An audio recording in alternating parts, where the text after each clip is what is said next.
Les agriculteurs. Les agriculteurs, les éleveurs. Les agriculteurs.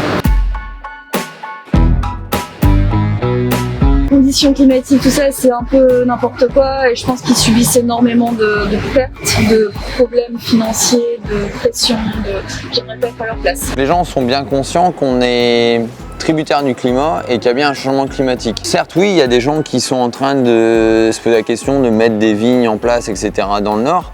Ce qu'il faut bien se souvenir, c'est quand même le milieu de production, c'est la pomme de terre, c'est l'endive, c'est le sucre et d'autres cultures, le chou, etc. Mais si ça, on ne sait plus le faire dans le nord de la France, on ne saura pas le faire dans le sud. Mais il faut aussi se rendre compte que c'est difficile, c'est un métier qui est difficile, qui est en transition. Je pense qu'il y a plein de choses qui vont encore évoluer dans les années qui viennent.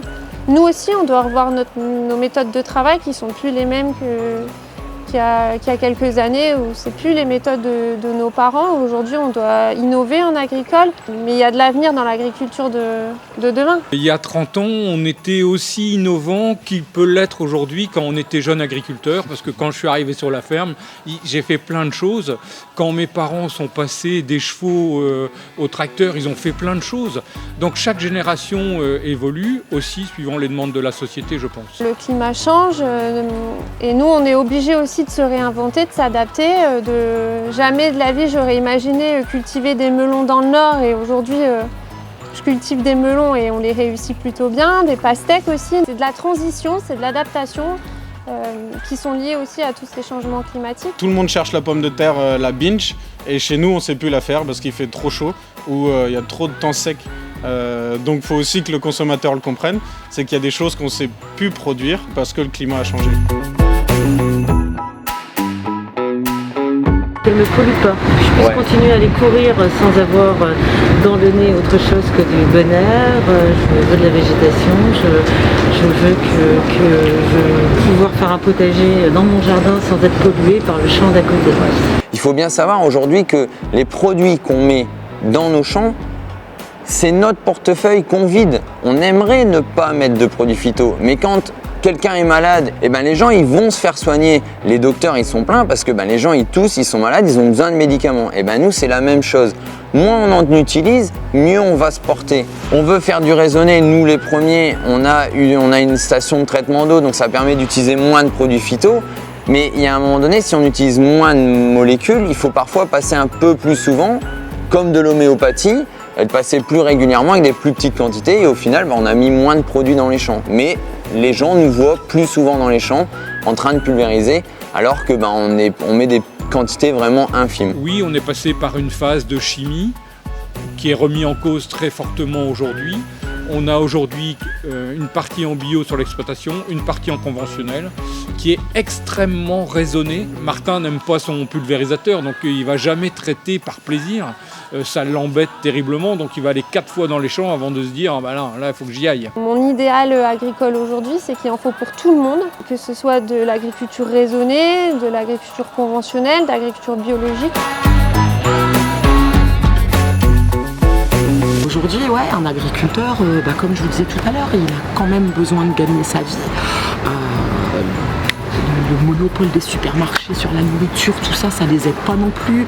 On est sur des prix qui sont pas logiques. On est l'un des seuls métiers en France ou peut-être au monde où on gère pas du tout nos prix. C'est pas nous qui gérons nos prix et on peut vendre à perte. On est toujours obligé de faire appel à un organisme qui va commercialiser nos produits. Entre le moment où un produit sort de chez un agriculteur, il y a aujourd'hui beaucoup trop d'intermédiaires. On va le vendre à un grossiste qui va le revendre à un deuxième grossiste qui va le vendre à la centrale d'achat qui va le revendre plus tard au magasin. Et on a un delta, il y a beaucoup de gens qui se servent entre deux. Et nous, on nous demande de produire toujours à moindre coût. Et ça, tant qu'on ne nous donnera pas une marge plus importante, on vivra difficilement, ça c'est sûr. Moi, quand je me suis lancée dans l'agriculture, je rêvais à un idéal où le consommateur allait revenir un petit peu sur sa façon de consommer. Et c'est pour ça que j'ai relancé la vente directe qui n'était plus mise en place sur l'exploitation. Mais on a besoin d'un tout en fait. Je pense qu'on a besoin des grandes surfaces, on a besoin des coopératives, on a besoin de la vente directe, on a besoin du circuit court. En fait, c'est un tout, il faut de tout. Aujourd'hui, t'es pas prêt à mettre le prix, le vrai coût de la production de ta carotte ou de ton steak haché. Parce qu'on a été habitué à des prix trop bas. Pour moi, la clé du succès, c'est de manger des légumes de saison. Et ça sera déjà un petit bout du chemin pour aider les agriculteurs aujourd'hui, jouer aussi sur le prix, parce que forcément, si on mange des légumes de saison, si on ne mange pas des tomates en plein mois de décembre dans le Nord, bah forcément, ça jouera aussi sur le prix et sur le goût. Le bio, ça a ses limites. Aujourd'hui, si on n'ouvre que des boutiques de produits bio français, ils vont être beaucoup plus petites. Moi, je suis aussi assez heureux de voir que les gens ne mettent plus en opposition bio et conventionnel. Ce qu'ils veulent, c'est avoir des produits qui viennent pas très loin de chez eux. Ils veulent des produits de saison. Nos marges, elles sont minimes, voire des fois inexistantes.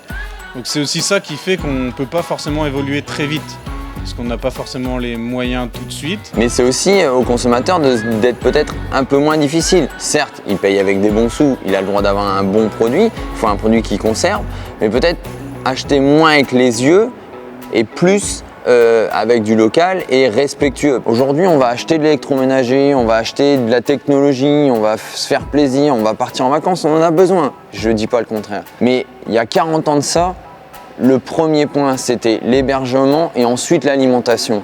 Et aujourd'hui, l'alimentation, c'est le dernier point. Privilégier les circuits courts, les acteurs de proximité, avoir des produits frais.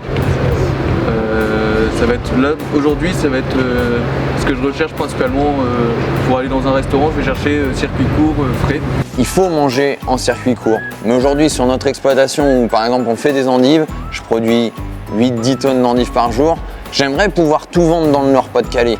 Mais on est plusieurs endiviers et on a besoin d'exporter. On a besoin d'exporter dans le sud, on a besoin d'exporter dans les autres régions. On est prêt à ouvrir nos fermes, à vous rencontrer et à expliquer tout ce qu'on fait, tout notre métier. L'agriculteur doit être aussi plus proche du consommateur et communiquer sur ses pratiques, communiquer sur ce qu'il fait, sur ses contraintes, ses difficultés.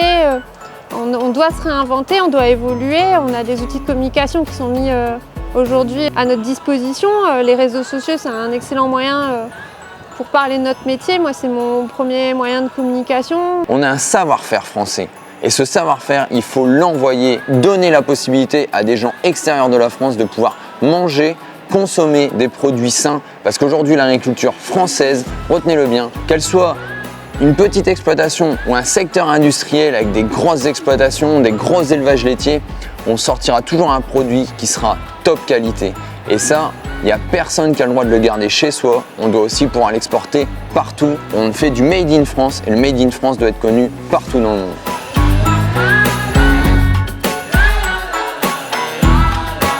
Un grand jardin avec plein de fleurs, plein de fruits, plein de légumes. C'est une agriculture innovante, une agriculture où on peut vivre de notre passion et de notre métier, une agriculture créatrice d'emplois.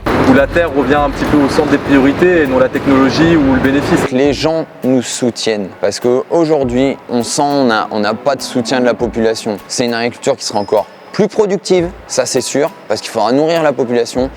Elle utilisera moins de chimie parce qu'on aura travaillé sur la génétique des produits. On aura aussi la force de pouvoir l'exporter dans le monde entier. Respecter l'environnement, respecter la terre, la biodiversité, et tout, parce que c'est un tout et tout est important, je pense. Continuer dans l'évolution de la production végétale, c'est-à-dire la sélection végétale, et pouvoir diminuer encore un peu les phytos et réussir à faire que le bio et le conventionnel deviennent une agriculture, le futur, l'agriculture du futur. Jeune, beau et dynamique. Pour moi, l'agriculteur de demain, il doit innover. Qu'il soit communicant. L'agriculteur de demain, ça sera un businessman passionné.